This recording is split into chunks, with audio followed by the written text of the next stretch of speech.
Hello, Dave. Today is Sunday, May the 8th. Oh, sorry, Monday, May the 9th, 2022. I am the Bro 9000, and I trust you are all functioning very well today. Hello, everybody. I'm Mr. Brown. Welcome to the show. Basically, we're just doing the show from yesterday. Personal stuff going on here. So, unfortunately, I had to kind of cancel last moment. We won't bother getting the guests out because they're out already. So, bear with me. Da-da-da. Hello, boys. Lost Chords here. Mega Geek. Hello. Hello, boys. Hello. How are we? Good. Yeah, Yeah. in pain. Yeah, you are. Have you just been punished? Lost Chords. I have just been, ritually punished. It's my weekly ritual punishment. Are you high? I don't even have to pay for it. It's great. Oh, well done. Well done. Well Actually, I done. do. That's a complete lie. I do actually have to pay for it. I don't know what I was talking about. Yes, no, but anyway, all good. Video went up today. Saw that. Very good. Oh God, I cocked up massively on that. So I was setting it up and I accidentally hit schedule as opposed to keep it in the background. So I meant to release this at sort of 8 o'clock in the evening, all the tags done, a proper title and a proper thumbnail. And I accidentally scheduled it earlier than I thought. So it went out with all the draft information and consequently has bombed because it went out at about middle of the working day. So no one has managed to see it. So hooray. But at least there's a part 2. So maybe we'll have better luck with that. Well, me being unemployed, I had the time to watch it. So, Oh, good. Thank you. Did you see all of the? You must have watched it then, obviously. Otherwise, you wouldn't have done a review on the film, yes. right? Yeah. Went to see Doctor Strange and the Multiverse of Madness yesterday, and it annoyed me so much that I did a review, half of a review anyway, overnight. It was going to be a 10-minute review, and I started listing the problems with the film, and it just went on and on and on and on and on until it got 4 in the morning. And I thought, I've got to go to bed now, but I should get something out, so I'm going to split it into 2 parts, because otherwise it'll be mega long. So it's going to be like at least 2 parts, I would say. I will say, my friend, 30 minutes. Thank you. Well, don't hang around then for the next Discovery video, because that's going to be at least an hour. But it was also our highest performing ever video until it got taken down by CBS. So some people like the Long Man Star. But you're not bitter though. Okay. Not at all. Shall we just pile through it and see how we get on? Why not? As again, apologies for yesterday. Personal stuff going on here. Just getting grief from all angles. So apologies, boys and girls. So we'll just kind of catch up with what we missed. Mr. Brown Alliance. Please like, share, subscribe. Obviously, in the smallest possible font. Is that what it says? Can never make it out. Okay, so we're 24 hours late for the party, which possibly was a good one. I'll say hello, Jacob. I'm Bijot. Hello, guys. So this was the massive news yesterday. The massive. It got overshadowed by Dennis Waterman, though. Oh yes, I will say rest in peace, Dennis Waterman. Write the theme tune, sing the theme tune. I could be so good for you. Rest in peace. Yeah. So the big news was how to pronounce this guy's name. Shooty. Yeah. That's his name. Shooty Gatwi. Gatwa. I know his first name is Shooty, but I call him Sooty. So there you go. That could be a risky name. That could be yes. You being a white supremacist and all. Yeah, exactly. Yeah. Sooty and Sweep. See, Sooty and Sweep there? There you go. Do you think Sue will be the romantic interest? Probably. Or will he? No, you know what? You know what it is? He'll probably be more interested in Butch. Yeah, the dog. Yeah. I'm here all week. Sooty, I think his name is. Sooty? Yeah. Sooty. Did anybody see the interview on the red carpet at the BAFTAs yesterday? Was it the BAFTAs? There's 4 interviews, yeah. Did anybody see any of them? I think I saw all of them. All right, okay. And We even had Russell T Davis with all the buzzwords, didn't we? Inclusion, representation, and all that shit. Mm-hmm. And Ian, what did you think to all that? Well, I was disappointed when I saw this picture because I obviously don't think he's right for the Doctor, and I am totally against race swapping and gender swapping with characters that have been established for a very long time. So I'm totally against that. So I was disappointed that they cast this guy as the Doctor. I did listen to some of the interviews, and one interview, Suti was very gay, and I don't mean that in a bad way. I mean that he was very gay. You know what I mean, Lord, don't you? Oh yeah, The no, way he was it's talking, maddening. I yeah, absolutely hate that kind of stuff. yeah. And then on other interviews, he was kind of normal. But my friend Matt said of one of the interviews, it was like Russell T was grooming him because they were so close, and they were like, he was so close to him and stuff. Wow. That's what he said. But I'm disappointed personally. The common sense thing to do was to cast someone because the actual show's in trouble.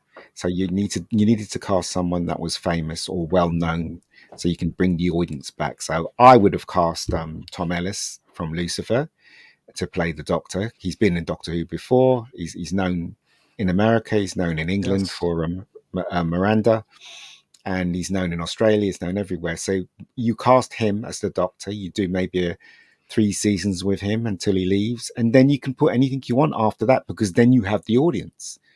But it seems that Russell is following this agenda, and I think he's in line with what the BBC wants to teach the nation of this Inclusivity, thing. representation. Yeah, exactly. And so this is why he. So the big let me just finish. Right, the big question is right because Russell T said that he thinks that only gay people should play gay people on screen.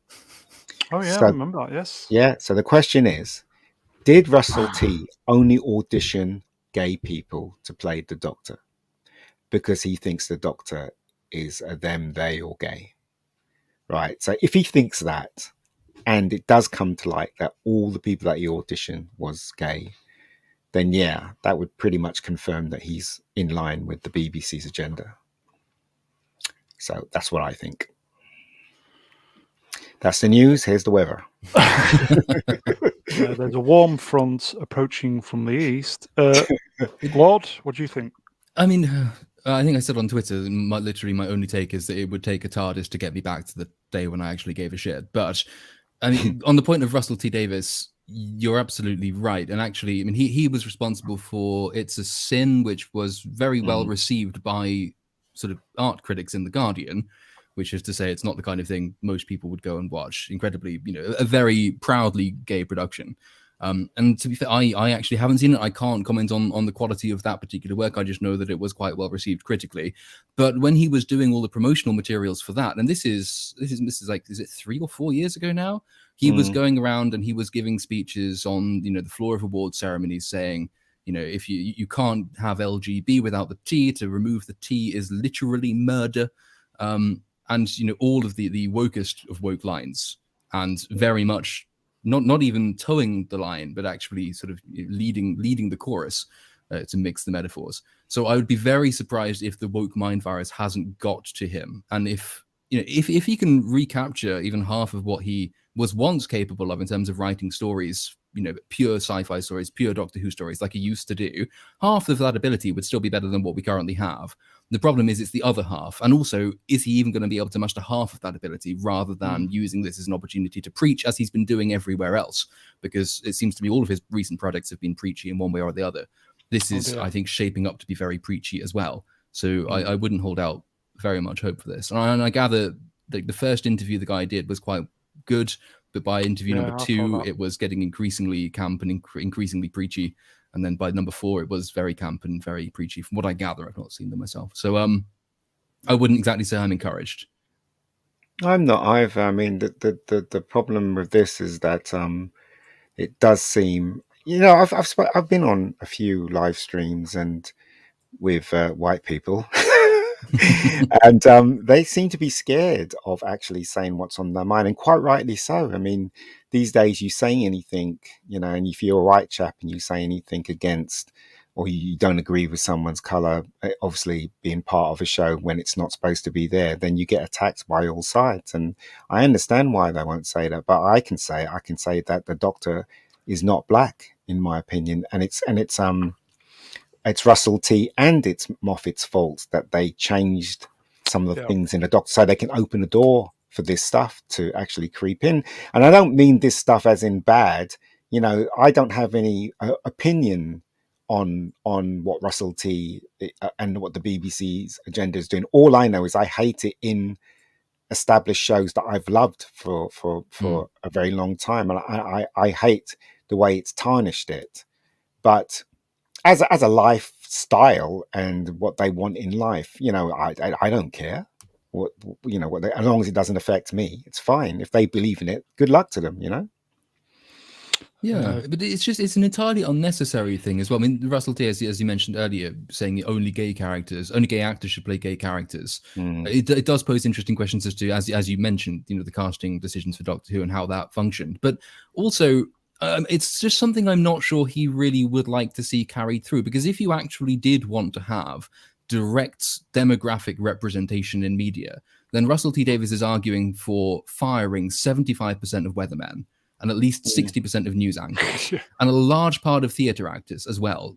Like, gay people are already overrepresented in these kind of art forms. We don't need to, I say we, I mean, I'm only half of one of them, but we don't need, broadly speaking, to have characters gender swapped or sex swapped or race swapped in this way to achieve representation, which has already been achieved. And what we definitely don't need is to turn it into a zero-sum game where you are taking away established characters from people instead of making interesting new ones. I mean, Russell T Davies was in charge, wasn't he, when they created Captain Jack, who I found irritating, but at least they didn't actually massively overplay the sexuality element until they got to Torchwood, which was just really weird. Yeah. But in the Doctor Who shows, he was bi, and that was a thing about his character, but it was not the only thing about his character, and it wasn't the most interesting thing about his character. And that was a reasonably well written. It was a new character. That's the kind of thing you should be striving for. But every time you take a character like Doctor Who or any of the established comic book superheroes and you say, right, Superman is gay now, then you are taking something away, an established character away from people who've grown up with and loved that character for a really long time. And that just creates animosity where there doesn't need to be any. And there will be a backlash as a result of it, which is unnecessary. And innocent people will get caught up in that kind of thing. So it might seem like a minor gripe, casting decisions in Doctor Who, but it's all part of this broader movement, which will breed a backlash. And a lot of people who have no stake in this fight will be essentially conscripted into this fight and be made to suffer for it because of idiot activists like, I'm sorry to say, Russell T Davies appears to be. Thing is, though, when they actually make this show, the question you got to ask yourself is, will the Doctor just be the Doctor? Will they refer to his color? Will he be kissing a man? And all that stuff I hope that doesn't come into play, because when I'm going to give this a shot. Obviously, I'm going to I am as well. watch the first episode, and if it doesn't take, then I'm out of there. But but I don't understand why they can't see that they have lost the majority of the audience It's doubling down. Yeah, well, they've lost the majority of the audience through Jodie, but doing this, it's going to make the audience even smaller, because if you think you'd be dragging kids in from what is it, sex education, then you're mistaken, because those kids will tweet Sooty, where his name is, and they will not watch the show. They will not. I don't know any kid that talks about Doctor Who now. None, apart from my niece, because she's a nerd like me, or geek like me. But it really is out of vogue, and doing this is pushing it further down. I don't know anyone that spoke about, my brother's a huge fan of Doctor Who. He even watched Jodie, and yesterday I said to him, they cast a new Doctor, and he was like, "Oh, have they?" So that's how far the news has gone. Nowhere, nobody knows this happened apart from the fans like us, and apart from the Twitter mob. So my brother didn't even know that, and I said it's a black guy, and he went, "Oh, okay." Okay. So there you go. You know? Bishop Moore in the chat. I'm hopeful. Have liked Russell T's writing in the past. Fingers crossed. If this fails, Doctor Who's dead. But you know what they say? Oh, Russell T's a really good writer, and he brought. Yes, it's true he brought back Doctor Who, but being a good writer, I think he's a mediocre writer. For me personally, I haven't watched It's a Sin. I haven't watched the other stuff that he's done. All I've done is watch Doctor Who and the was it the Second Coming. Thought the Second Coming was okay, bad ending. I thought most of the Doctor Who episodes were fine. Majority of them are really not very good in my opinion. So as a writer to a writer, personally, I think he's okay. I don't think he's the person that they put him up there. Maybe he was the right man at the right time to bring Doctor Who back in, was it 2005? Yeah, I think so. Melvin Deeply, hello Melvin. They made Doctor Who gay. Sylvester McCoy doesn't look so bad now, does he? Well done, Melvin. Well done. That is sort of the thing, because I mean, it's been, so you say 2005 it came back, and as Ian said earlier, one of the really sensible approach they took then, as Ian said earlier, was to actually they did cast a well-known name who was guaranteed to get people on seats, because it gives a sense of security and certainty to an audience who doesn't really know what they're getting. If you cast someone like Christopher Eccleston, you're going to get people to at least try it out, because they know Christopher Eccleston from lots of other things. He's a safe actor. He's gonna, people generally like him. It's playing it safe, but that's how you tend to start things. And what they really should have done, given the low ebb it's currently on, is approach this as a complete sort of reboot. They are starting it again. Take the same approach. You cast someone with name recognition, someone who doesn't invite questions about the motive behind their casting, political motive behind their casting. Get people back in seats, get people back watching, and then maybe you can rebuild something. But the only other thing is that it's been, 2005, what are we talking about? That's almost scarily. That is almost 2 decades ago.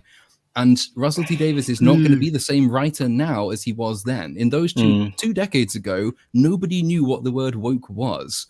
People change. Just think of the number of other people who we used to like and respect who have just become victims of this mind virus. A lot can change about people's writing talents, abilities, and proclivities in the space of 2 decades. So the Russell T we're getting now is not necessarily going to be the Russell T we got then. It's true, absolutely true. And I just got this horrible feeling that everyone was wrong about Russell T. I think Russell T, it seems like it now that he's very much in line with the Jodie era and the BBC era, just by casting this guy alone. And in fact, that guy should really find a shirt, as far as I'm concerned. But yeah, I think he's well in there. And if that's the case, then we're Doctor Who's dead. What is essentially dead? Melvin Deeply, I really like Torchwood. To be fair, the final season, Miracle Day, I thought was a great idea and it worked quite well. The ending was rubbish.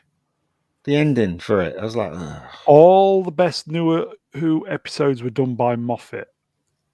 Apart from him opening the door to all this nonsense. Yeah.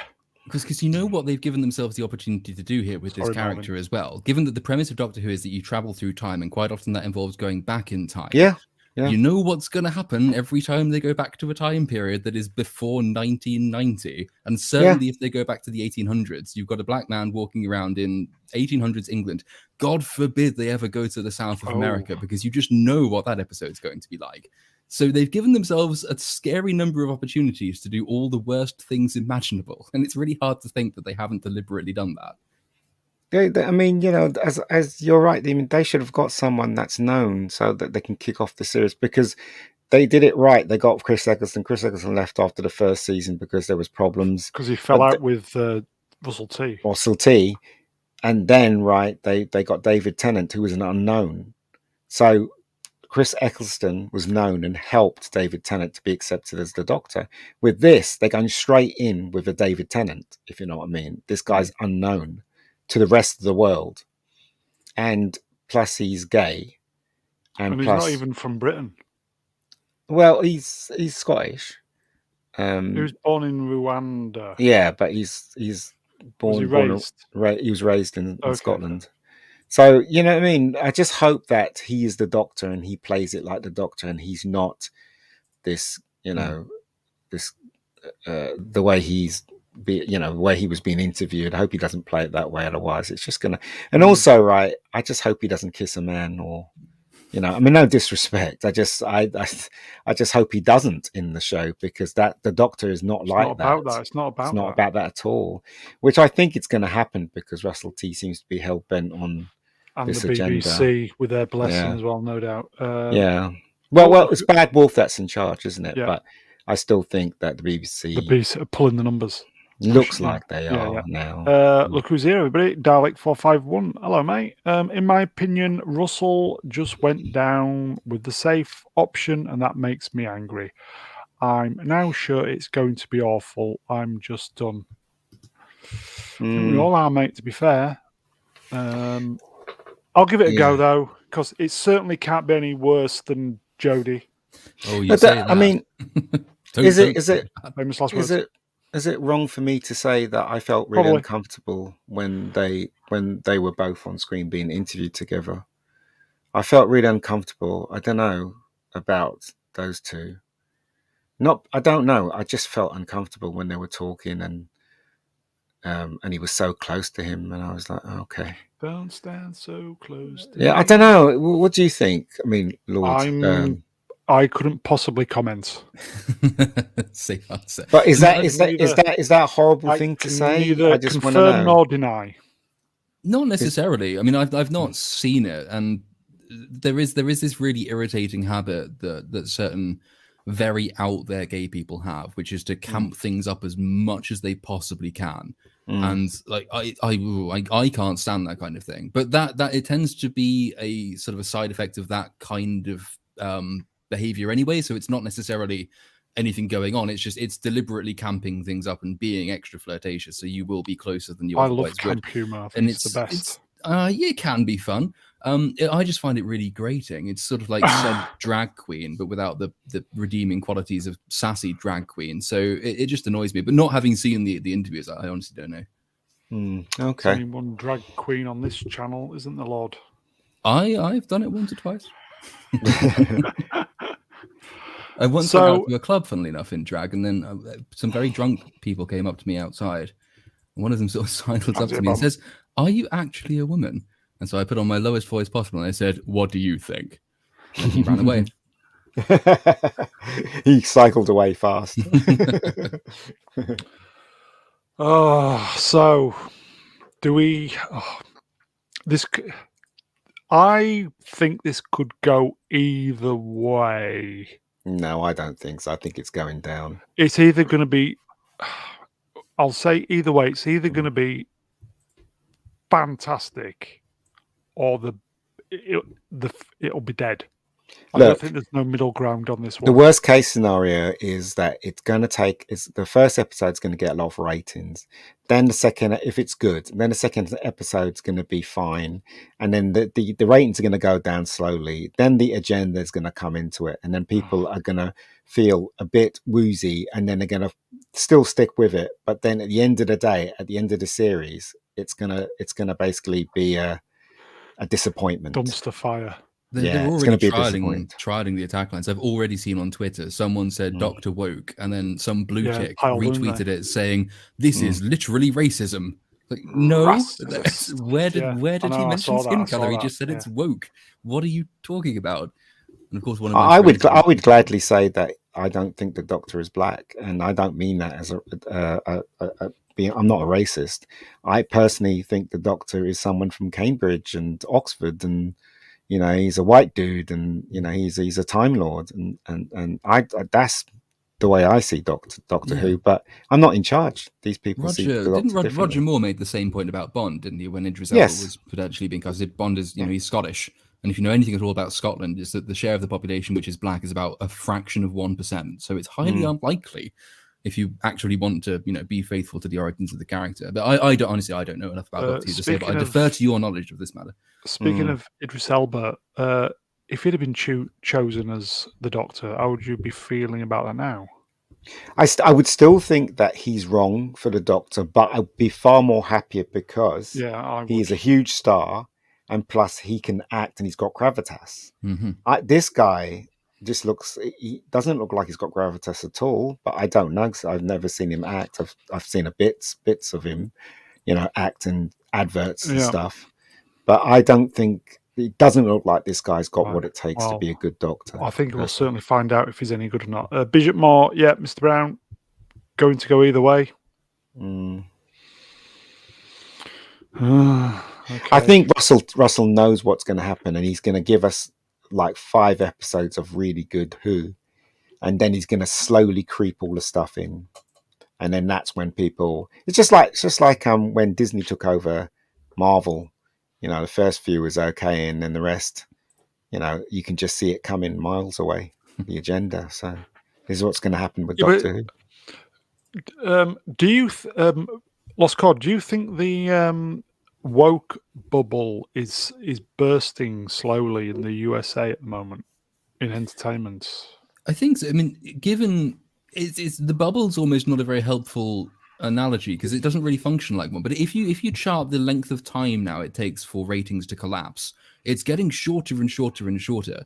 And shows are making less and less, overtly woke shows are making less and less money from the off, as opposed to once upon a time when they'd still reap in box office returns, but very quickly die off afterwards. Now the length of time between birth and death for a woke show is getting shorter, and you are starting to see the emergence of increasingly bold anti-woke people in the media who are prepared to call this kind of stuff out. So no, I think it is, but it's not going to go away. What you'll just get is this bifurcation of media, or the balkanization of media, where the woke thing will persist, and you will have woke films made for a woke audience, and then you'll have anti-woke films made for an anti-woke audience, which in their own way will be just as bad because their point will be politics, not story. And what you won't get is films made for general mass appreciation audience, which bring people together anymore. So I think that will be the next stage before the world eventually collapses into the fires of nuclear war. Do you know what? Right, I was on a podcast a couple of weeks ago, and they wanted to talk to me about my career and stuff like that. And it's a kind of a well-known podcast. I won't mention what podcast. Is it a short podcast? Huh? It's a Is what? it a short podcast? No. Moving on. Okay, he was joking, right? I don't know what he was joking about, but anyway. So basically, they asked me, and there was this question. Then there was one question where they said, so how did you get? Are you in the? How do you get started in the industry? And I said, I'm not in the industry. And then they said, well, why you make films? How comes you're not in the industry? And then they explained that there was racism when I was in the 80s, and I couldn't even get a job at the BBC. Explained certain things, and I made a joke saying, they wouldn't let me in because I was someone of hue, and now they won't let me in because I'm not the right hue. Because do you know what I mean? White supremacist now. Yeah, and then afterwards, after it finished, the guy said to me, "You know what? We're going to have to cut that bit out." And I said, "Why?" And he said, "Well, we don't want to get in trouble." And I was like, "Really?" And he goes, "Yeah." He goes, "This is America. We can't put stuff out like that." And I said, "Fair enough." So yeah, even on a podcast, they're scared of actually, having that kind of stuff going out there, I guess. You know what? We're going to give the final word on this to Melvin. A female would have worked okay as Who if they chose a bit more wisely. A classy 40-ish lady with some charm and sex appeal. Jodie wasn't right for the job. The writing didn't help her. Hayley Atwell would have been fucking amazing. Yep, she would have. Who's Hayley Atwell? What's she been in? She was in Doctor Strange. She played the version of Captain America. Oh, her. Okay. Yeah, I could see that. She's British and American. Yeah. She's half American, and she's fit. Oh, is she? Yeah, she's got I think one parent is a Brit, one is American, and she's fit as fuck. Gillian Anderson would have made a good Doctor. Oh, that would have been impressive if they could get Gillian Anderson. Yeah. What about like somebody older but funny, like I don't know, Jennifer Dawn Saunders. French. I was thinking Dawn French. I went for Jennifer Saunders or Joanna Lumley. Jennifer Saunders would have been ace. Well, Joanna Lumley, she's really old in the tooth now. I mean, no disrespect to her. She's what was she in her 70s now? Or something like that? She's been in the 70s. Great 30. Purdy. I love her. I think she's fantastic, She's an personally. institution, yeah. Yeah, but I don't think she'd be right because I think people would be tuned off because of her age. And I'm not definitely would say that because they were tuned off when Picaldi became the Doctor. I know Yeah. that they lost a There you lot go. of. Yeah, I'd have, she would. yeah, Yeah, I'd have she even would be gone with good. Gemma Arterton. Yeah, well done, mate. Yeah. I'd have even gone for that. But that's the thing, you see, they didn't want the female Doctor to be sexy. Didn't want the female Doctor to be referred as the female Doctor. They just wanted their gender in there, didn't they? And that's what they Bollocks. did. So Bollocks. Yeah. Hayley Atwell, I think, would still be watching now if their writing would have been good and she'd be on it. Would be lapping it up. But there you go. yeah, she's gorgeous. She is. Shall we move on then? So, Yep. Doctor Who, it'll be interesting to see where it goes. Where's my shirt? Lord Cod, do you want to kind of fill us in on this one? I thought I'd pop this one in. I mean, I don't know a huge amount about it beyond the headline, really. So there's a press release for Top Gun 2, and they invited the RAF to send a representative, and the RAF put an internal memo out saying, do we have any pilots who want to take part, preferably who are not white and male? Then this was picked up, I think, rightly, and just hailed as an example of ridiculous wokeness in the armed forces, and they've since apologized for it. But again, it sort of speaks to the really warped priorities of these people, because I still think that the outrage that should not have gone away is the bending of the studio behind Top Gun to the Chinese censorship regime in erasing the existence of, is it Taiwan from Tom Cruise's jacket, and doing other things as well. This goes on in every single film. That there's a rule in China, they only allow a set percentage of foreign films in anyway, and they have to show China in a positive light, or Chinese people in a positive light, to be accepted into the country, which means studios will be asked to do little things like this, but they'll also be asked to do other things as well. So if you watch a film like The Martian, and it just so happens that the Chinese space agency steps in to save the day because the Americans are incompetent, the only reason that happens is to get the film in the Chinese market. I think that's the real scandal with Top Gun 2, and this is kind of a side story, because this is just, we already know this kind of absolute wank puffery goes on, and it's doing it again because the RAF is full of human resources people who couldn't fight a war but can fight culture wars, and that's what they're interested in doing. I think they've apologized for it. I don't know who they sent in the end. It should have been sacked, whoever sent this. Yes, do what Elon Musk is reportedly going to do with Twitter and just sack the entire HR department, because the RAF does not need an HR department, because it's the Royal fucking Air Force, not some stupid Silicon Valley tech company. It's designed to blow stuff up. That's what it's for. It should not be promoting racial harmony or anything like that. No gender neutral bombs. Just get on with it and stop playing the race card. None of this was shown on UK news. I got this from Sky News Australia. Yeah, yeah. The BBC. I was watching the BBC. Well, my brother was watching the BBC Today News, and all the presenters were women, all of them. So there you go. And when they had someone on the ground, like for a report of the politicians, it was a black guy that was reporting. So I found that very interesting. I said, from normies, it'll just go straight over their heads, wouldn't it? So I don't know, because I think, in a lot of cases that's true. But I mean, if you look at the declining sort of viewing figures of a lot of these channels, a lot of normies are actually still really put off by it, because, like us, even if they don't always, pay attention to the ins and outs of the latest woke psychodrama, they do get irritated about being lectured at by very, very rich and well-off, invariably female upper middle class BBC presenters, who will then go off and complain about a non-existent gender pay gap because they're not being paid the same number of millions as Gary Lineker is for Match of the Day, as though this is an issue that actually concerns real life human beings. And Sky News has, I think it's every day, they devote an hour to a climate special, basically climate alarmism. And you can actually see the viewing figures for it. It's hilarious. Sky News' viewing figures tick along at a relatively steady number. Then the climate show comes on and literally everyone switches off. You could put a channel with paint drying and it would get more views than that channel, because normies do not like being lectured at by very rich news presenters either. So I don't know. It's again, the fact that there has been a backlash to this and they have apologized for it, and it happened quite quickly, and it did eventually get some coverage, albeit it had to go to Australia first, is again example that this kind of thing is facing more backlash now than it once did.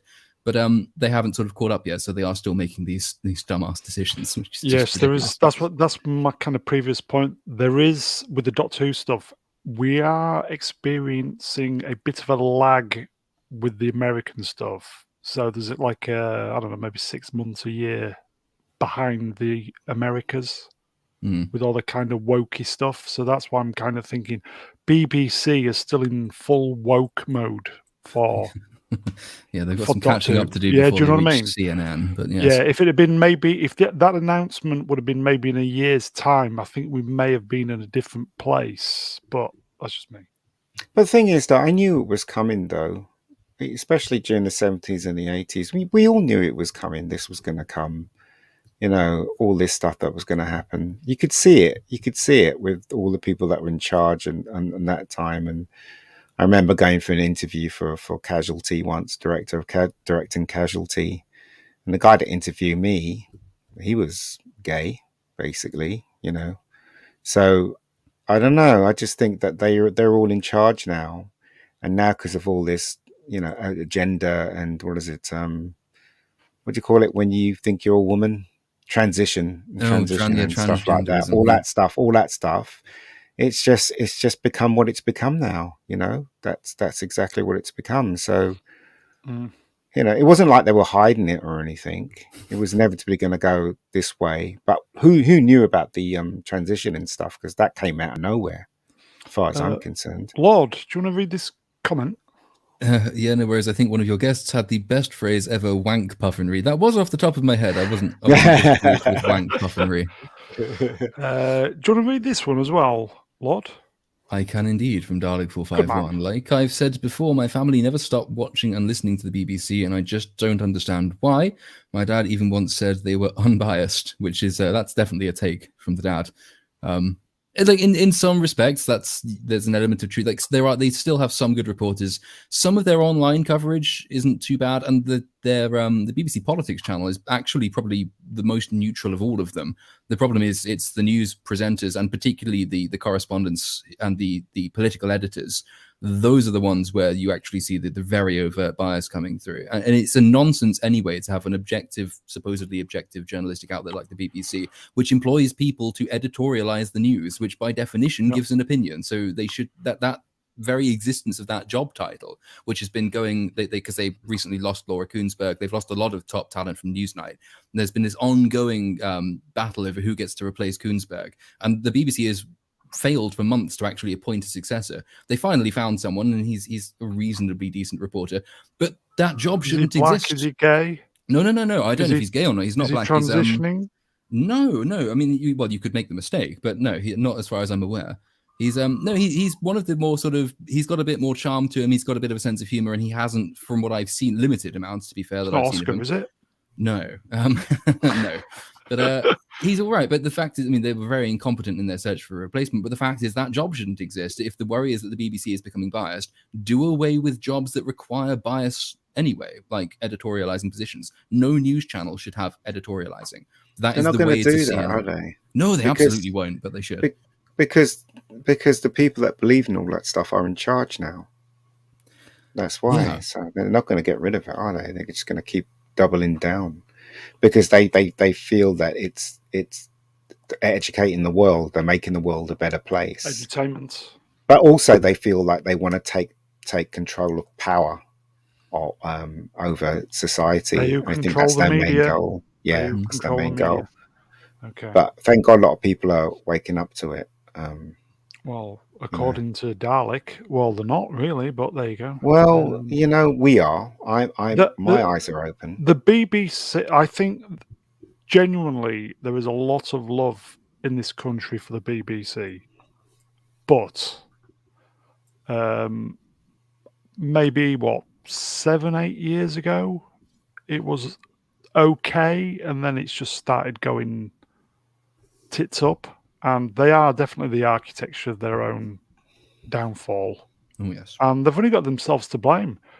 Genuinely, I'd say 10 years ago, people would maybe grumble about the license, but programs were great. But they chose poorly, didn't they, Ian? Oh God, yes.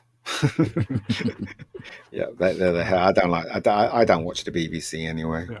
Yeah. Not anymore. Let's move on. Yeah. What's this? Okay. This is kind of going back to the wokey stuff. We'll kind of just brush on these because it's pretty deep. The game has changed.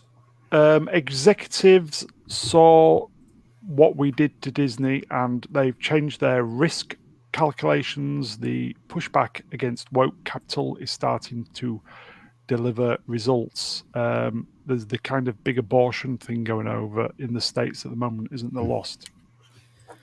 There is. The companies are keeping quiet, aren't they, for once? Yeah, I think we should probably not delve into the utter nonsense that is the perpetual American psychodrama about abortion. But when it comes to the impact on media companies, so a lot of them they've read the runes after the Don't Say Gay fiasco in Florida, and Disney's putting its foot in its mouth with a loaded shotgun and then pulling the trigger on that shotgun with the foot. And now they've seen some of the consequences, which are, they are quite severe. If anyone's seen Netflix's or Disney's stock price recently, it's not looking particularly good. And ultimately, there has always been and always will be a contradiction between wokeism and capitalism, because capitalism is fundamentally driven by money and not by morals, which is what makes it the most moral system on the planet. Hooray for capitalism.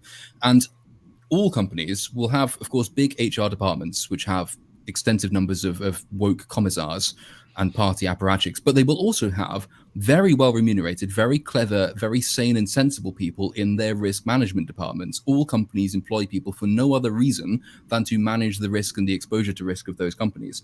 They've seen what happens with Disney when it wades into very contentious political issues, and they are now turning around increasingly to these companies and saying, look, yes, you're going to attract some kind of backlash one way or the other. You'll get backlash if you say nothing. You'll get backlash if you say something. But the evidence at the moment is the backlash will be worse if you say the wrong thing, and it will be better if you say nothing. So it is better for you as a company to simply stay stum on these hot button political issues. So just thinking about what you're saying is effectively it's the Chris Pratt model. Kind of, yes. Say nothing. I mean, you will always attract the outrage from people who find silence sort of evidence of complicity. But it's very similar. I mean, this isn't to say, of course, that these companies are actually acting any better behind the scenes. Amazon, I think, is it Amazon or Disney? I think it's Amazon has announced that it's going to essentially be giving female employees $4,000 loans or $4,000 benefit increases if they want or need to get an abortion. So whilst it's not saying anything publicly, it is behind the scenes actually paying people if they want to get abortions and not giving the same amount of financial compensation to people who decide they want to have a child and keep it. It will continue to pay those women less over time. So it's still taking a position. It is just not taking a public one. That's an improvement. But what we also need is a very deep culture change behind the scenes, which means that their private activities, roughly speaking, accord with their newfound silence on any political issue. There used to be this old thing out of the University of Chicago, the Chicago Declaration. And the Chicago Declaration effectively said, I think this was the 1970s, it said that no company should take any position politically or any value position on anything. It is not the job of companies to lecture people on politics. Companies should not have political values. Companies' sole responsibility is to their shareholders and to their customers, and they should not say anything about social issues. Companies should not be politically involved. That is what they should do. We need to get back to the Chicago Declaration kind of motive for media companies in particular and stop with this insane nonsense that's going on in America, but which will increasingly happen over here as well. Okay, so we've got this slide, and then this is another slide just kind of mentioning other companies. The conservative war against woke corporations is starting to change risk calculations and shift corporate behavior. Keep the pressure on. So Coca-Cola, Netflix, Starbucks are the companies who are, looks like they're going to be keeping their mouths shut from now on. Yeah, I mean, thank God. Thank God indeed. I mean, Coca-Cola in particular has no legs to stand on when it comes to lecturing on social justice issues, given how many Indian people it's poisoned to death. So it really ought to have been stum from the start. It hasn't been, but thankfully is falling silent now. Yeah, the more of that, the better. The only thing I'd sort of quibble with there is it says it's the conservative war against woke corporations, and it is true that conservatives and Republicans are at war against woke corporations. But if it were just a if it were just a right wing or just a conservative or just a Republican thing, it would not have been as successful as it is. The important thing to read between the lines is not that Republicans don't like this, because we already knew that. The thing we really ought to bear in mind is that normal, everyday, independent voting Americans in the middle of the road who don't think of themselves as one side or the other are against it as well. That's the only reason we've had as much success as we've had. So the more you portray this as a victory for one side in the culture war against the other side in the culture war, the more you actually risk putting off the very people who are winning these victories, which are the middle ground people who don't really care about your politics. They just don't want companies to espouse their politics. Ian, anything to add? No, I think the Lord said it perfectly. In the chat, we'll just go through the chats and then we'll go on to the next one. Melvin, ultimately, these companies are in the business of making money. They are, mate. So there's definitely a shake-up coming. Right now, they make more from popcorn than they do from their movies. And here we go. I think a Bridget Moore likes you, Lord. Love. Sith Lord Cord's news round. The feeling is mutual. Yeah. And then, bear with me. Here we go. Z, better than John Craven. I still need to look this guy up. John Craven. He was part of my childhood. Yeah. He's part of my childhood, John Craven. Basically, in the was it? I said no, 80s. Was it 80s, Ian? 70s, 80s. So, 20 years. So BBC obviously remember. I don't know. You probably don't remember this. What's called. He used to have shows for children. So after you come back from school, they had shows for children, and they created a news thing for the kids. So it was like News at 10, but it was called News Round. Oh, So John they Craven's could help. News They said, yeah, it was called. So John Craven was the guy that was heading it, but so that kids could see what's happening in the world. But obviously, I'll dumb it down for children and stuff like that. So that's John Craven's News Round. It was for us. Whereas News Lord for us. Cord is dumbing it up, isn't he? Yeah. I will say, Lord, that is a very, very big compliment. Oh, there you go. I'm bad at taking compliments, so I'll just say thank you and then move on. Yeah, was he now? Is he just a droid anyway? Was he now? I programmed him. I'll just say hello, Rennie. Okay, so let's see what's next. Yeah, going back to the stock price, Disney's just tanking, isn't it, Lord? It would honestly be more fun to ride that line than most Disney rides. That would be great fun. That would make a great roller Does coaster. anybody actually want to see Disney go out of business? Because I don't. Innocent people would lose their jobs. I don't want to see them, tank. I want them to get rid of KK. That's what I want them to do, and the woke brigade out of Disney, because Disney used to be a company that I really loved. I love watching their films. I wanted to go Disneyland. Yeah, I'd even go to see a Disney film occasionally. Yeah. Disney, sort yourselves out. I think the clock is ticking. Sort it. Yeah. Okay, let's see what's next. Still kind of on the woke stuff. China wanted Sony to remove the Statue of Liberty. How?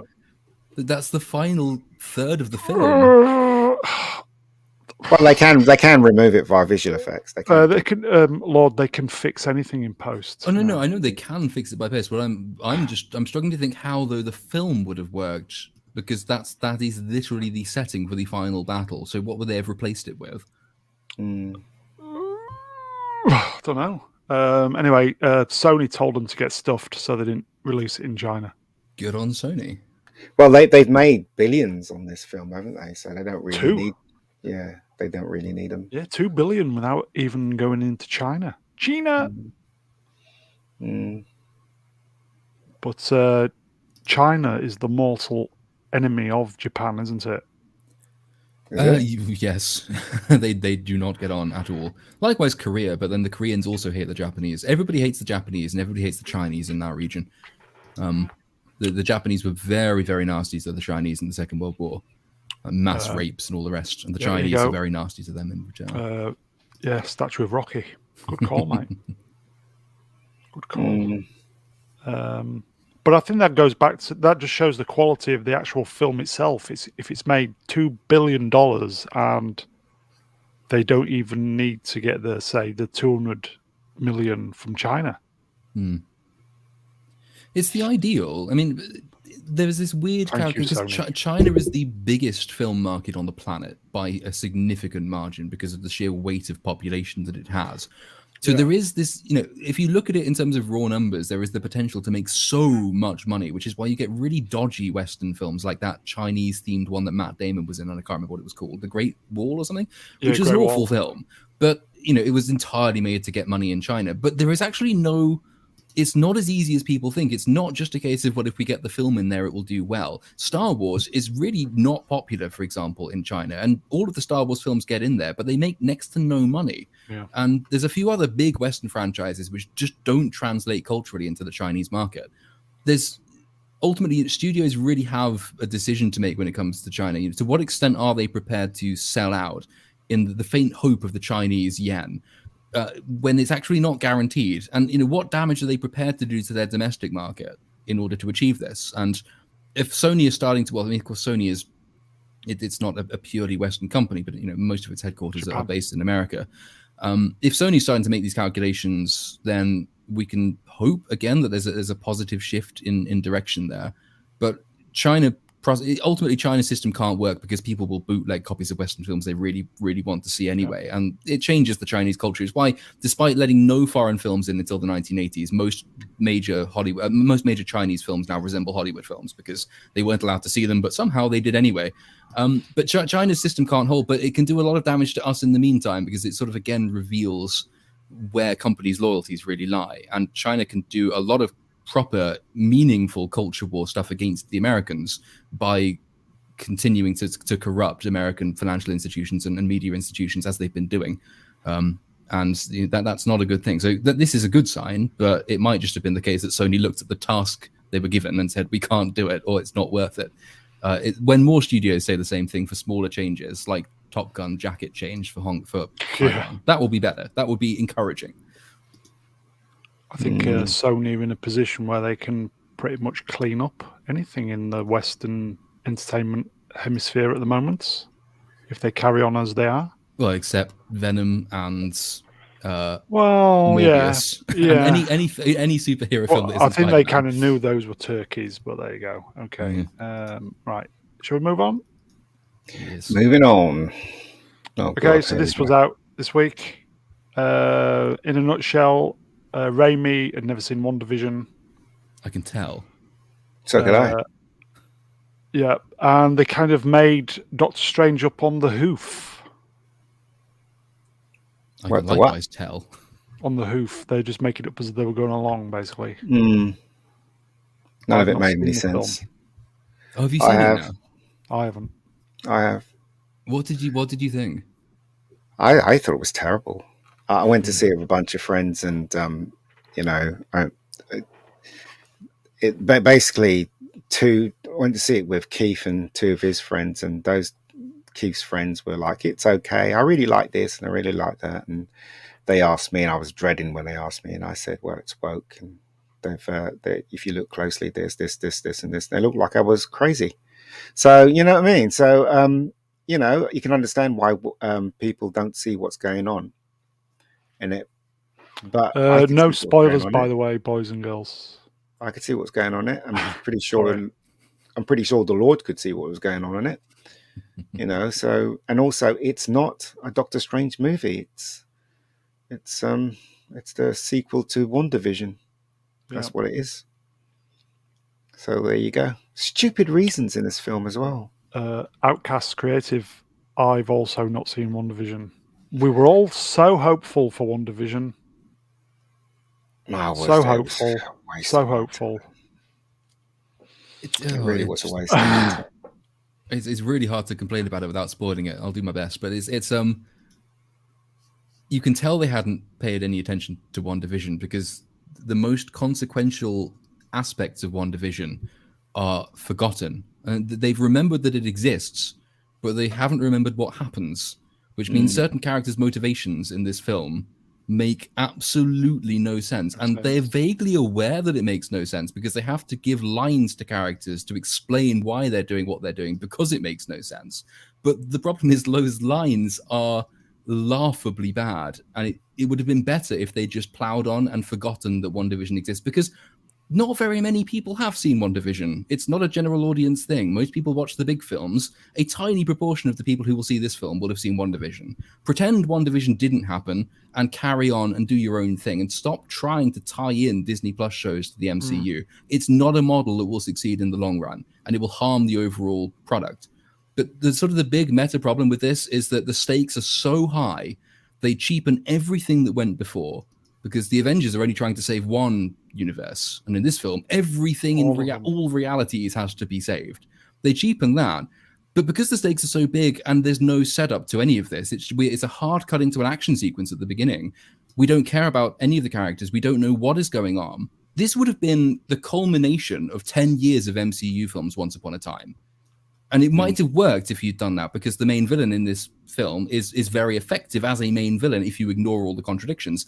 Build up to this, given how big the stakes are. Make this the culmination of the next Avengers cycle, and then you've got your through line, which the MCU lacks at the moment. You have your constant story. You have a thing around which to build. You can introduce new characters much more slowly rather than jumping them in the middle of films for no apparent reason. It could have been... There's the ingredients, if you completely rework the whole thing, to make a really good long-term project out of this, but they didn't do any of that, which makes it absolute garbage. You've reviewed this. Do you want to put the link in the... Oh, no. Yes, I will. Well, every time you say that, I then have to panic and go and find where it's gone. Yes, I will find it and stick it in the chat. The Dark Sith Lord Chord has done a review of this. Part 1, anyway. Part 1. It's probably better than the film, to be honest. Literally every single key scene has been phone cammed and put on YouTube. And some of it looks okay, but I would say the majority of it just looks stupid.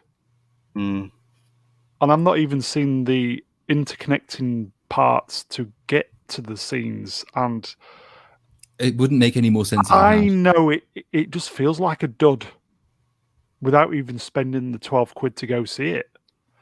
And as Bishop Moore said, if I can find his comments, it's here somewhere. Here we go. Not really sure I want to see DS2. Think I might go see The Northman instead. I hear that's good. I'd do that if I was you, Bishop. I hear it's really good. Yeah. The one thing I can say about this film is that there were a couple of character deaths which were really satisfying, but I won't reveal who they are. Yeah. I'm just saying that they were really satisfying. Well, there was one character death I didn't like, but anyway. What, in Doctor Strange? Yeah, because I think she's beautiful. I thought you haven't seen it. No, I've seen all the clips. Oh, the clips. Literally, people have been going into the cinema with their, or theatre, with their iPhone, iPhoning all the key scenes, and they're all up on YouTube, all of them. Yeah. And I'm surprised none of them have been taken down, which maybe Disney just know this is a dud and they just can't be arsed. I don't know. So now we have to pin all our hopes on Thor, which was the one that looked worse already. So okay, so obviously this was out this week. We've pretty much talked about it. Dud. So is it dead on arrival, this one? I think normies will like it. And, yeah. But for me, because I can see too much, this basically was just rubbish. I didn't like it. I went with my mum, who is the normies normie, and because I'm a good son, and I said, "Did you like it?" And she said, "Yeah." Said, "Do you know who that character is? That incredibly important character who's called Wanda?" No. Wait. So how did that film? How can you like that when you don't know what the main character is? Like, I could make sense of it in the context of the film. Okay. Well, it's doing incredibly well at the box office. It is smashing the box office at the moment. Lord, your mum knows best. Well, you could just, but that explains how audience see films these days, doesn't it? It explains it. It explains that all the audience, all the normies see is the spectacle, but not the real story, not Flashing what's going lights. on. And flashing lights, of course. And it seems that this is the majority of the crowd these days, unless your eyes are open like us and we can see more and realize that this film is not very good at all. Yeah, or So just this like is care what we're about the finding. basics of good storytelling and movie making. Yeah, You don't just invent all of the crap that you need in yeah, any one scene in dialogue as the scene is happening. yeah. It's just it was absurd watching that film. It really is. It looks Um, brilliant, but it's just it's absurd as a film. I thought there was a couple of clever parts in it, which I thought, well, quite like that. Yeah. Nerdrotic said, best thing Sony could do at this moment in time is go to Sam Raimi and say, do you want to make Spider-Man 4? 2 billion guaranteed in the bank. Yeah, but Sony won't do that because, first of all, Tobey Maguire is old, and I yeah, it would make a lot of money, but I don't know. I think it's a bad He's idea to go old. backwards. Get him in training. I'm sure he could do No, something. it's not a good idea to go backwards. If I was in charge of Spider-Man, I'd go, let's go forward and make sure the next one we make is just as good as the last one. Or well, You know, maybe then just put Sam Raimi in charge of all the new Spider-Man. well that's another option as well. That because Sam Raimi knows exactly. Look, when you're watching Doctor Strange, right? There are only two bits that is definitely Sam Raimi. The rest is I don't know who directed the rest because that was definitely not Sam Raimi. If you watch Spider-Man 2, all of it is Sam Raimi. Yeah. You watch Spider-Man 1, all of it is Sam Raimi. I think Gary said something along the same lines. You could just tell Raimi's parts. Yeah. Wasn't this one written by the guy who did Loki as well? Which Yes, again, it was. You could tell. And hasn't that guy just been drafted into Star Wars? I heard today. Yeah, so that's going to be bad. But also, he was being interviewed. Sam Raimi's being interviewed, and Sam Raimi said something that's really damning. He said, "It's hard to direct a film when you don't know what the ending's going to be." So, what does that say? Yeah, that's what the previous slide said. Yeah. Melvin in the chat, Nerdrotic should just shave that raccoon off his face and knit himself a gag out of it. He should definitely very shave. Nice. That's not He should definitely nice. shave the raccoon off. I'll agree with that. Yeah. No, it's what makes him. That's part of his. I shaved most of my hair off today. Did you? Why? Because I look like what's his name? Castaway. Tom Hanks. I've had one haircut in 2 years. I'll send you the football when I get a chance. Wilson. Okay, so are we saying not very good, missed opportunity? I think normies would like this because it's all flashing lights and everything, and it's they will understand basically what it is, and then. But I think for people like us, there's going to be more of this stuff. Okay, we'll just give the final word to Bijot. Sony should probably give Andrew Garfield his third film.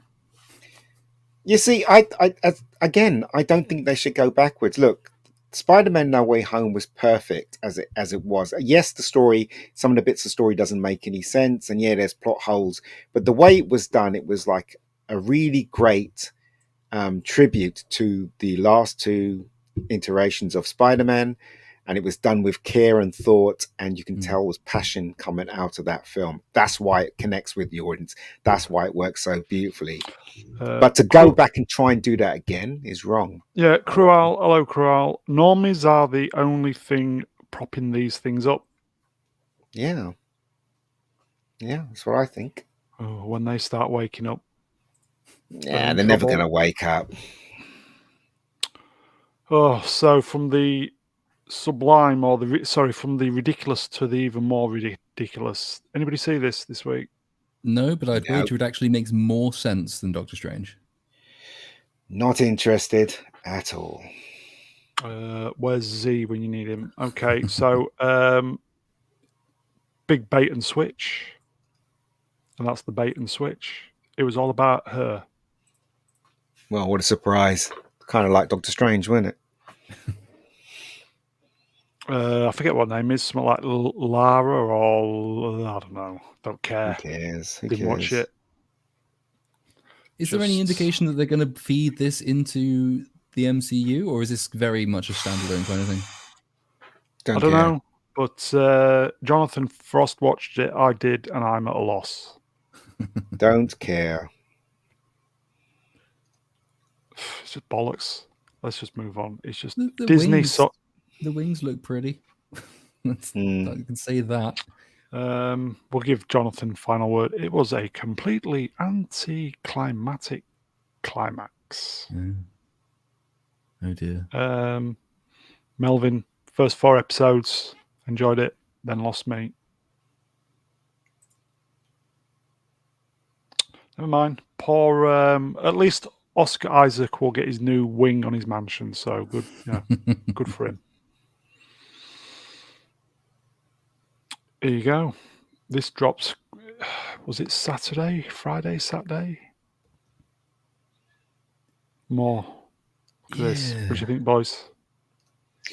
I think this film is going to be damning to Thor, and I reckon Lady Thor is going to save the day, and he's going to be a bit gay in this, and all that rubbish that comes with a Disney Marvel film will play its course in this film.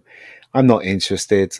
I might go because I really like Natalie Portman. I really fancy her. She's all right, gorgeous. there. I'll give that. She's absolutely gorgeous. I might go just to see her, but I have no faith in this film whatsoever. I don't even like YYTTT, where his name is. He seems to think he's funny. You know that film, was it the one with oh god, Ryan Reynolds? What was that film called? Ryan Reynolds one, where he was in a computer game. Free Guy. Oh, Free Guy. Yeah, Free Guy. Yeah. So in Free Guy, YYYTTT made himself. You know, he's in the film and he's not funny, and he's in this film as well as the rock monster, and he has there's no reason for him to be in this film other than look at me. And I really don't like him. I like the film he made with the Germans. What is it? What was that one called? What was that he made? Yeah, it was it. The film. What was it called? Where he won loads of awards for? Or was it him? Oh, yeah, it is. I know the film. I can't remember off the top of my head because I'm old. I liked that film, but I'm sorry, but Jojo Rabbit or something. Yeah, I liked that one. And then the Wilder People's all right as well. That's his. But again, this is all his early stuff before he got full of himself. Yes, here you go. Exactly. He is funny. Apparently, he was funny as Adolf. That's what I'm saying. You know, he's pushing himself out there. Jojo Rabbit. Yeah, pushing himself out there, thinking that he isn't funny at all. I don't think he's funny. In fact, he used to be funny, and now because I'll agree with that. I don't know. I'll stop.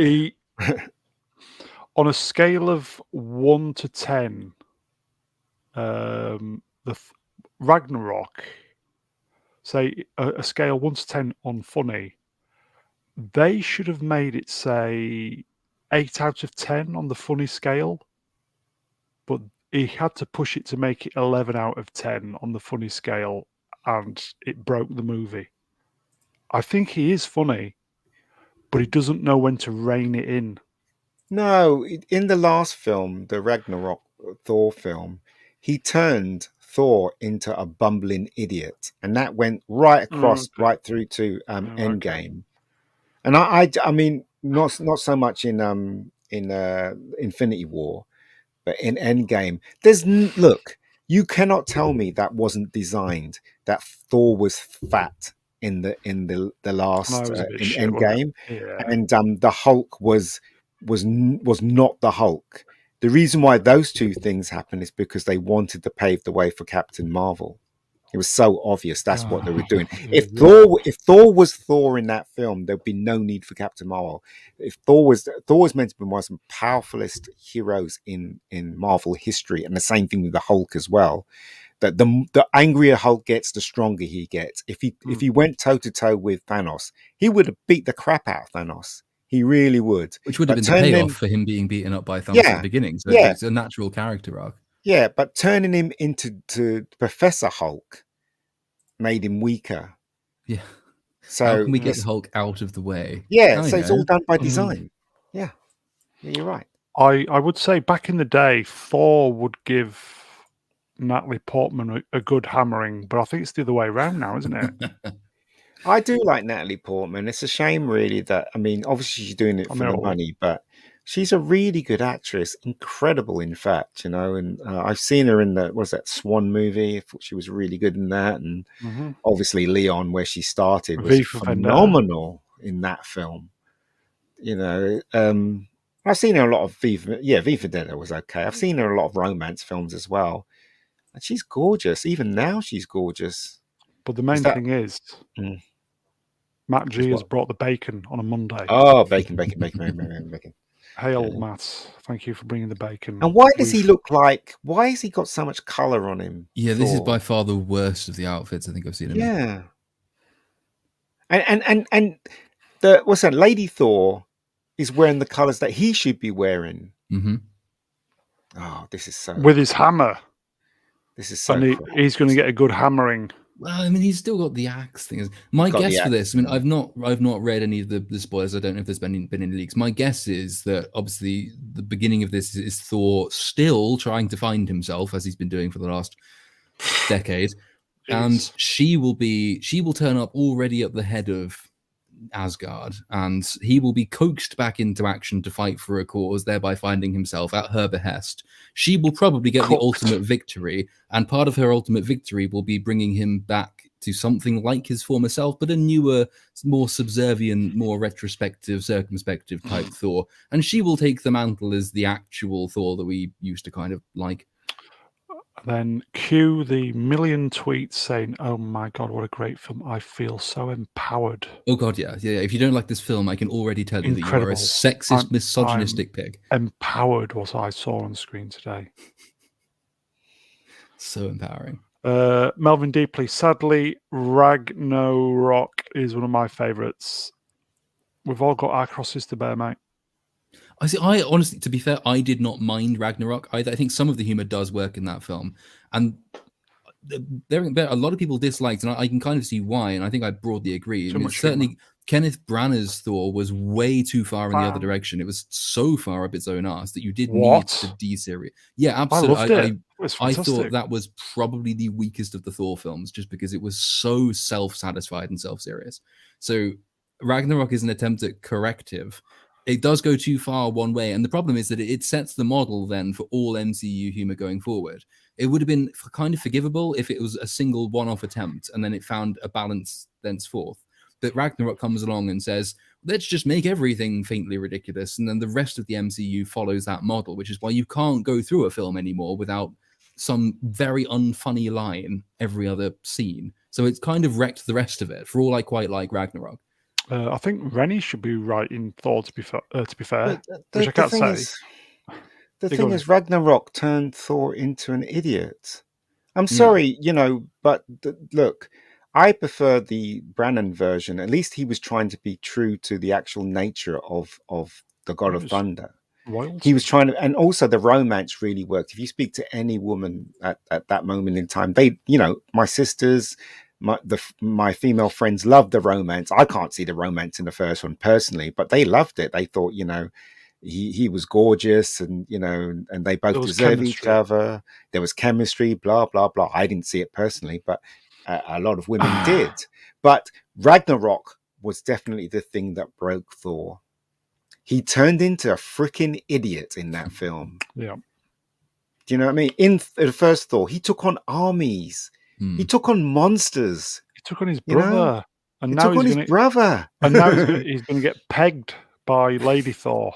It's just ridiculous what they're doing to all the male characters in the history of Hollywood and TV. Yeah, I mean, at least Iron Man is dead, so they can't get him.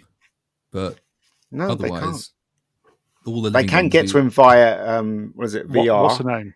They'll bring him back as a VR thing, won't they? Was that a 15-year-old? What's that? Student? What's the name? Who? Who's nicked all his technology? All right, yeah. I don't know what her name is. I'm not into who it. Cares? Yeah, who cares? So we'll move on. Ooh. Again, who cares? This dropped. The final trailer for this dropped this week. Also, there've been leaks about the plot and particularly the ending. Yeah, I saw that. I was going to do the screen grabs, but I thought I'd better not spoil it for everybody. I don't care. I'm not watching it. So what happens?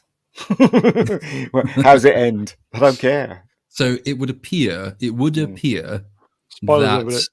well, no, I'm going to try and not spoil this. I'll No, try and do spoil it. Spoil it. I'll try and do the non-spoiler Spoil spoiler. anyway. Oh, spoil it. It would appear that Obi-Wan is not the person who saves young Luke from. Oh, the really? Inquisitors. That is what has been suggested. Oh, I'm It's shocked. also, there's a lot of engagement with Obi-Wan and Luke directly, including things, if this is true, that make the entirety of their kind of reunion in A New Hope make no sense. Like things that Luke should have remembered in A New Hope that he will have had to have forgotten if this leaked version of the end does in fact prove to be the thing that is the end.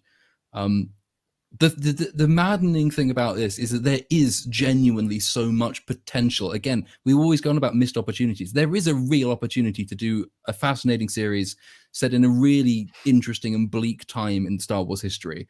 But we already know that they are going to fuck it up because they fuck everything else up, which makes it, you almost have not to care, because otherwise you would be genuinely angry all the time about all of these fantastic opportunities that they are deliberately squandering in the name, apparently, it would seem, of the message. No, why bother watching it then? Message. Why bother watching it? This looks like shit anyway. I mean, everybody knows that Disney just is destroying Star Wars one by one, destroying each character one by one. They're after Darth Vader now. They're going to destroy Kenobi. What is the point? Why are you watching it? You call yourself Star Wars fans, but you're watching this shit, supporting Disney. Don't come to me when Obi-Wan Kenobi starts shagging some male guy or whatever. Ian, you know? Don't come to me when episode 1 of the new Doctor Who is pants.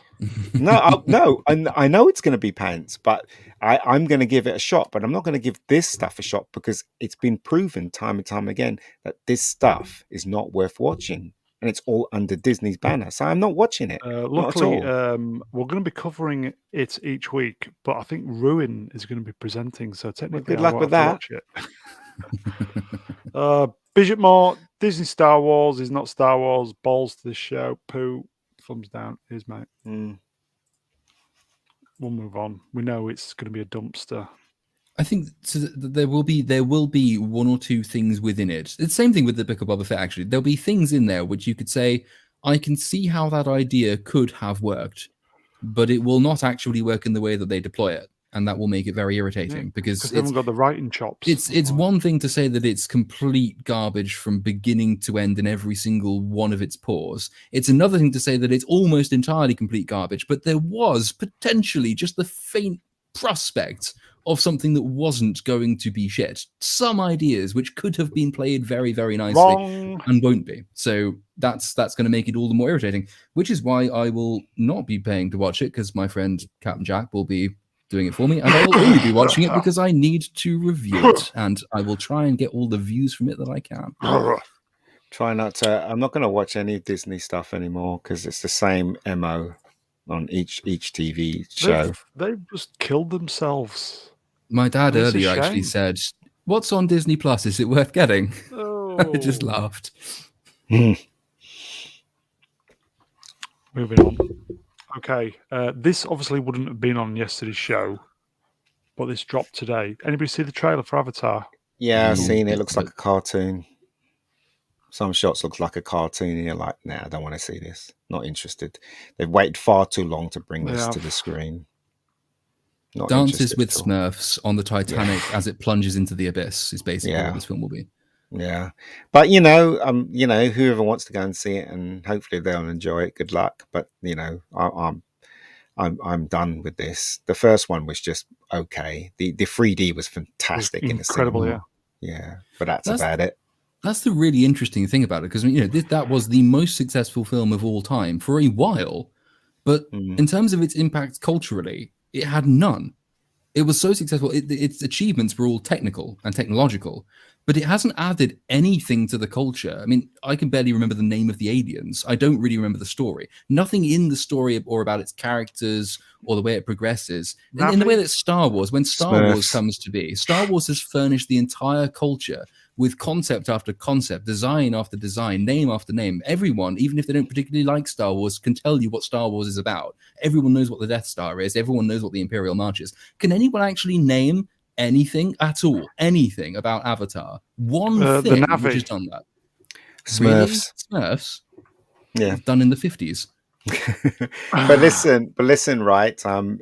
James Cameron's due for a fall, big time. There you go. There's Rennie thinks this as well. nobody goes through history having huge success without falling, and this time James Cameron's going to fall big time. He's made 4 of these films back to back, right? People are going to see it, but it's not going to be enough to get most money back that took to make this film. He's going to fall. End of story. It's just 10 years too late. Yeah, he is. Yeah, 10 years. Well, was it 2009 when this first came out? Yeah. Even Spielberg fell with a couple of films. I mean, even now, with West Side Story, it didn't make any money really. Rennie has remembered something from the film. What's that? So Smurfs. Blue people. Blue people. So Smurfs Okay. again. Smurfs. That's why we get Rennie on this channel. Blue people. Thank you, The Rennie. blue people. Well done, Rennie. Shooting from the hip. Okay.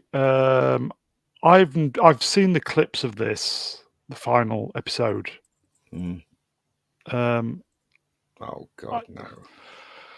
I kind of. It's just great to see John Delancey.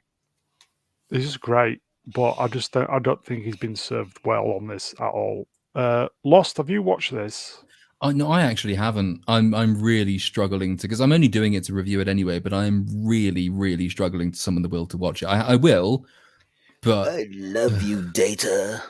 Yeah. it's just, it's so. I mean, the thing is, if it had been as deliberately and destructively bad as season 1, then there's at least something worth saying about what Yeah. it's doing and the ideals it's trying to trash. It's not even that. Season 2 doesn't give a fuck about anything. It's become another form of a slightly less imaginative Star Trek Discovery, and it's really hard to get less imaginative than that.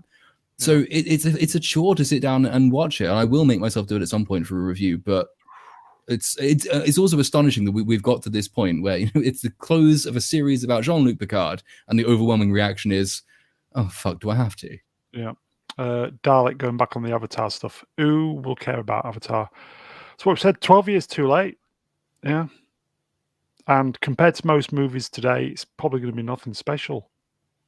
Yeah, because special effects have really moved on since Avatar came out. Avatar's, the 3D, everything was shot with true 3D. That's why it looks so good. Yeah. But today, compared to what they can do in movies today, it's just competing with that. Yeah. It's not above it. So okay, so we'll move on from Picard. Again, I love you, Data. did he say "I love you" Q in this? Probably. I know Q. Picard is Q's favourite. What a load of bollocks! He tried to kill him in the first episode. Yeah, well. Moving on.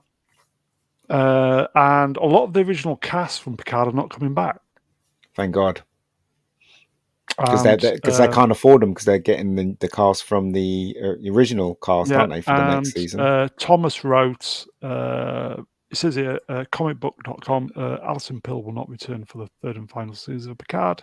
Who? And then Alison Pill, the drummer from Scott Pilgrim, Queen. Yeah. And then Thomas says, neither are the fans. Who said that? Yeah. Did you say, Brown, the other day when we were chatting about this, that you'd read that someone involved with it had a good feelings for season 3 because the writing team was changing? Burnett knows the showrunner for season 3, and the people at CBS have just said to this guy, I think his name's Terry something, or I can't remember, has basically said, you can do what you want. So who's in And- charge of season 3 then? Is it still Kurtzman and the rest? No, it's this guy. He's called. I think his first name's Terry. I can't remember his surname, but Robert Meyer Burnett knows him. So has Kurtzman got anything to do with season 3? I don't think so.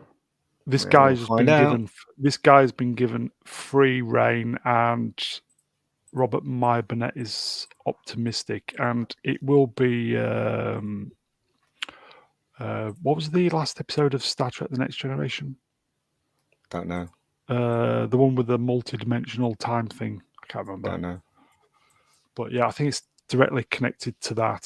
Is so, it? But we have plus- faith in Russell T for Doctor Who. Look what's happened. So Yeah. let's just not break out the champagne But yet, shall we? but as I've said before, everybody will be watching it because it's the I original won't. cast. I won't. What was the point? We'll see. I'm Yeah, for this thank you, one. Zeke. I'm All good honestly not things. sure I All good will. things. Even to review it, I am not sure I will watch it. Not 'cause going to be watching. It's got to the point where it's not even fun to take the piss out of it. It is just so tedious. I don't know. I know. I just. I can feel Not it in interested. feel it in my water. Sorry. Not interested. They should have done it 2 years ago. But moving on.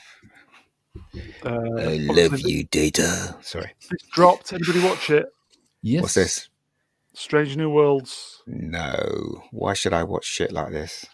No, thank you. Yeah, all the warning signs are there. Weirdly enough, this is the only episode of New Trek I have seen where I can come away from it and say that was not shit. And it was a very surprising thing. It's the first I realized when I was doing the review for it that it was the first positive-ish. It was qualified, obviously, because it's the pilot episode, and there's a long way to go, and we all know the direction of travel. But as an on its own standalone Star Trek show, it was actually half decent. It had some good ideas.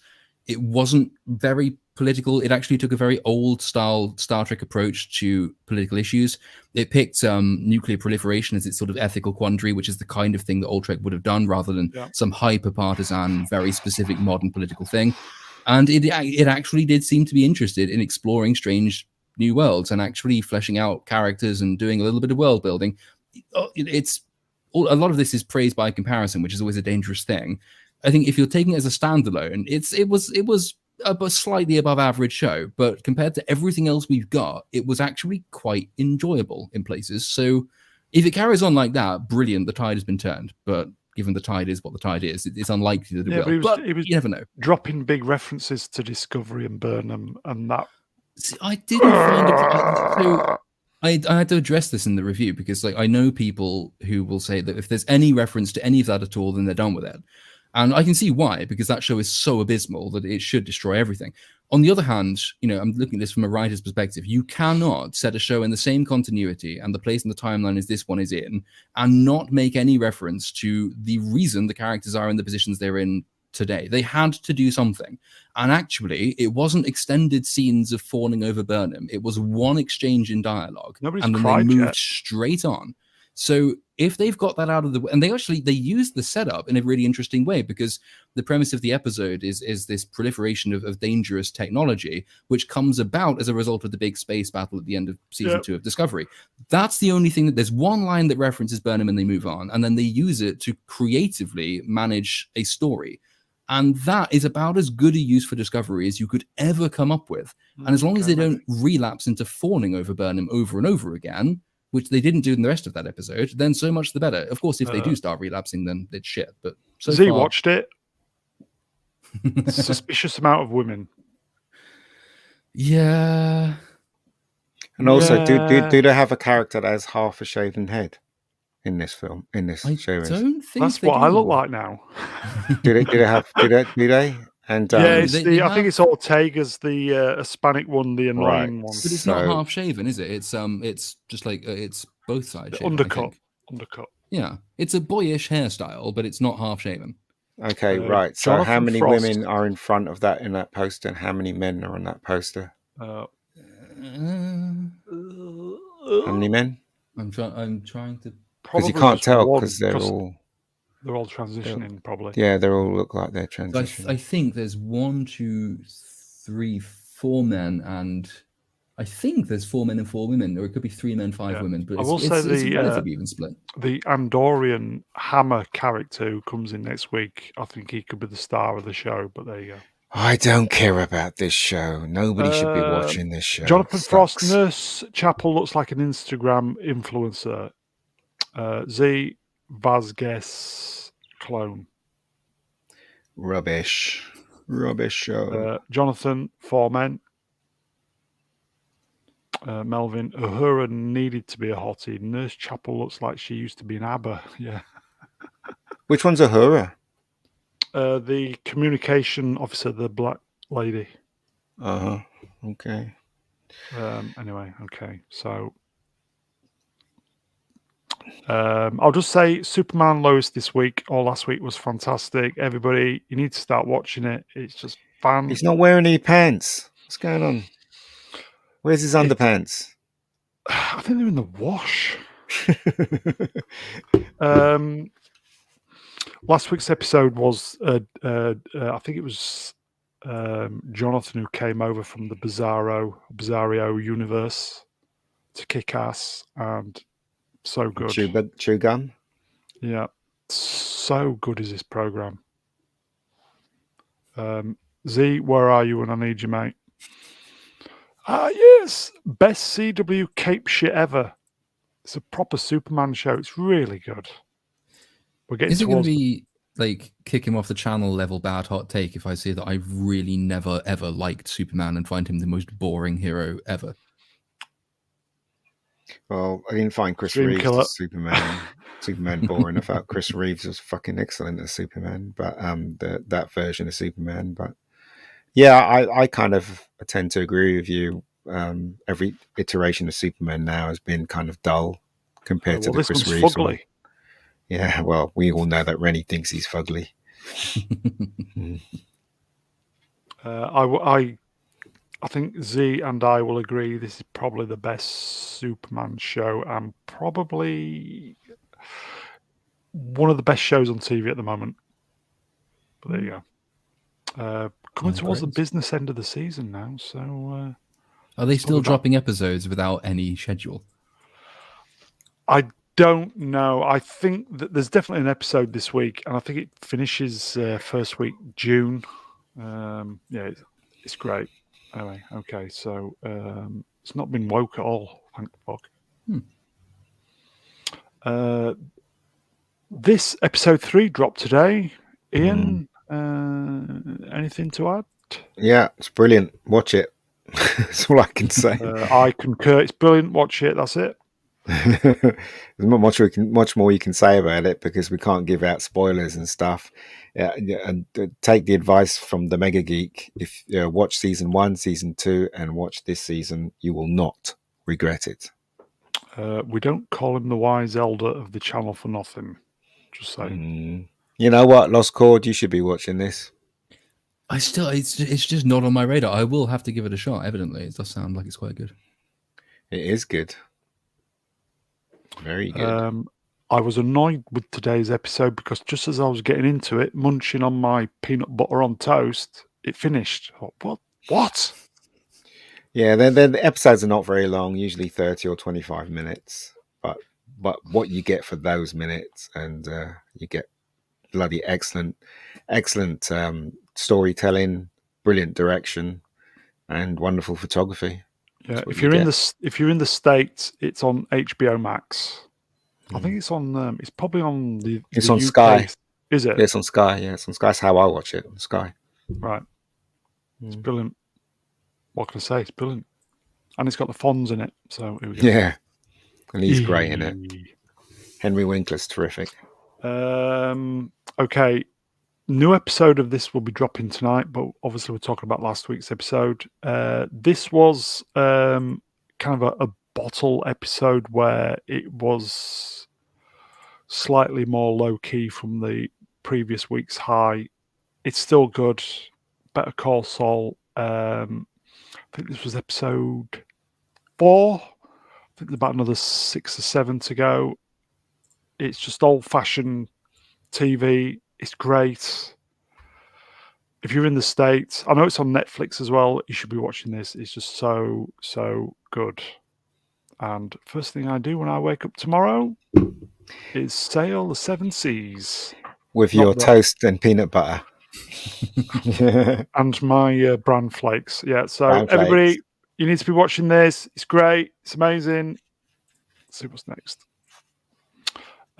Tokyo Vice. We've been loving Tokyo Vice on this channel. When we talked about last week's episode, we liked it. It was good. And we didn't realize it was the last in the series because it didn't feel like the last in the series. So no Tokyo Vice this week. And we don't know if it's coming back. And again, it's been really good. So Ooh. I know it's coming to the BBC in a few weeks. Where 8 is it? episodes. And it's just been really, really good. Old-fashioned storytelling. As I said, the kind of Tokyo Mafia stuff. Drugs, people getting killed and all, all the usual stuff. We don't know if it's coming back. So anyway. And the main lead is the guy out of Baby Driver, which I didn't know. Without his glasses. Yeah. Yeah. And he was in what do you call it? West Side Story with the Spielberg version. Was he? I never saw it. Yeah. I should actually, because I like Spielberg, but yeah. So again, if you're in the States, HBO Max, get this watched. It's fantastic. If you're in the UK, it's on the BBC in a few weeks. Halo, anybody?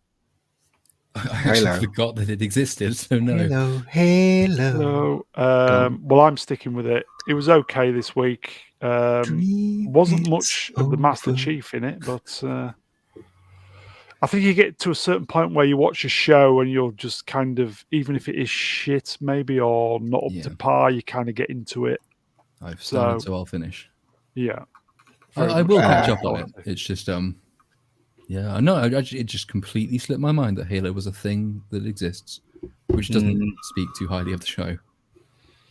I am hopeful. I am hopeful for season 2, though. So Barrowman Plus.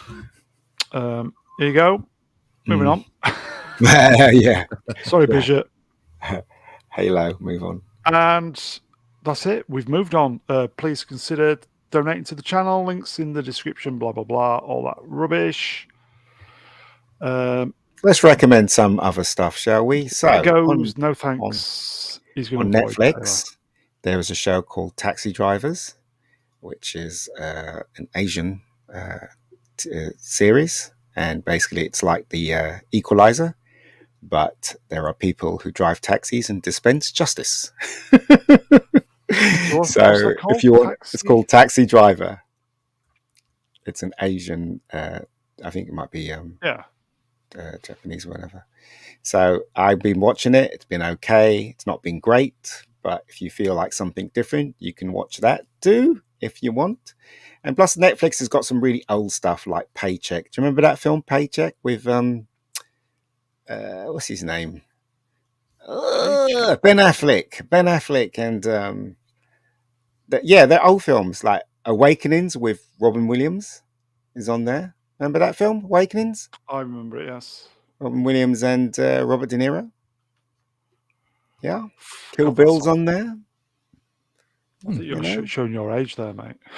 No, well, as I said, if you feel like what they're giving us today is not to your standard, and just go backwards and watch old stuff. I mean, you got the whole of Star Trek on Netflix. The original Star Trek. Yeah, you can watch that. The enhanced version is fantastic. Yeah, and it has got the enhanced version on there as well. So, so try out some new shows if you're really bored. So anyway, sorry, I shall stop there. This is this Saturday. Speaking of old movies and stuff, I'm going to watch this week. Predator. Schwarzenegger, Predator. Film discussion with the critical drinker. That is on Saturday. Can you believe it? Disney own this now, don't they? Oh no. They're going to make their own version, aren't they? I think it's Predator? been made, and it's Oh, of course. Well, they've It's- done the Predator and Predators, and they have become progressively worse. Mm.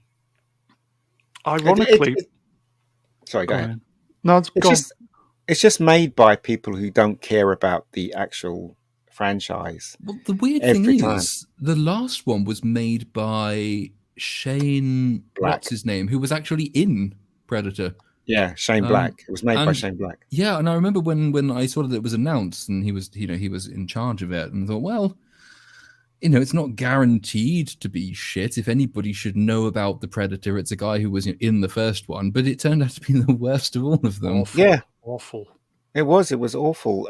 But the reason why it was awful was because they dumbed down. I mean, his original script was very, very violent, and they didn't want that, and it's studio interference, and it just got worse and worse and worse. And he was just pushed into a corner and just wrote the worst script he ever wrote, ever. So yeah, I mean, Predator's a brilliant film because it was allowed to be violent. Yeah, it's such a good film. I love the Predator. Yeah. And it's really corny as well. But the thing is, that was the thing in those days, and Arnie was flying high. Mm-hmm. And and as I said, you were allowed to see people's arms being chopped off. Do you want to see the trailer? I uploaded it. I've seen it on your channel because it was. Play it? The warm You can play if you want. 2 minutes. It'll get us over to the 1:45. So I'll just play the trailer, and we'll talk for a couple of minutes after the other side.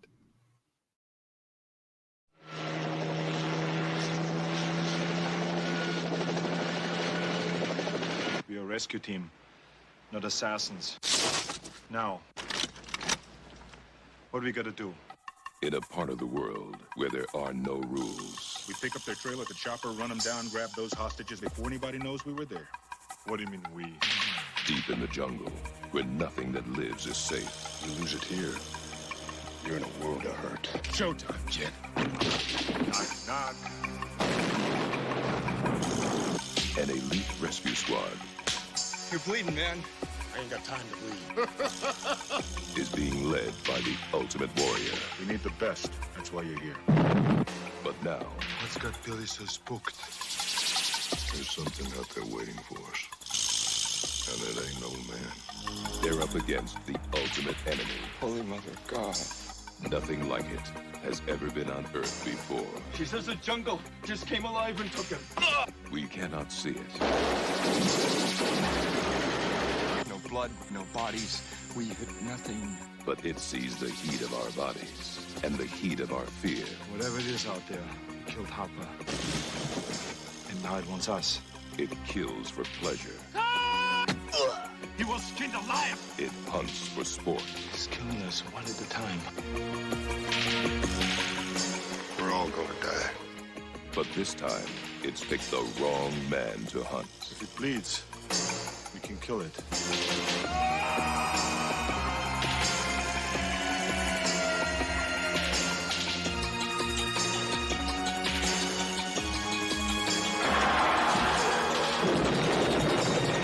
20th Century Fox presents Arnold Schwarzenegger.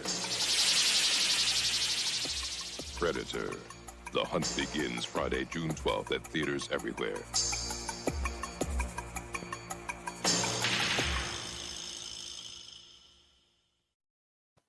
And we are talking about it on Saturday with the Critical Drinker. It's one of his favourite films, isn't it? So, Rightly so. Predator. so That voice I'm there going was to watch. I know. So I am going to watch that tomorrow. Rennie said, "Here we go. Watch your people. Do your own work. Hopefully, we might get 20. Where is people it? watching. Is it on Netflix or Amazon? I'll check, I guess. Dalek says you're right about Disney owning Predator. It's on Disney Plus outside. Or the is US. it? Oh, no chance then. I don't have Disney Plus.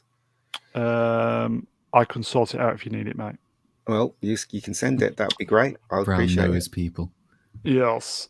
Okay. I think that is it then, boys and girls. So I just thank our lovely, lovely people in the chats. Thank you very much, boys and girls. Literally, it was just a last minute, okay, let's do yesterday's show. So very nice of you to turn up.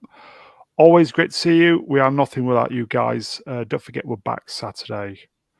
I'll thank the guests. Lost, thank you, my friend.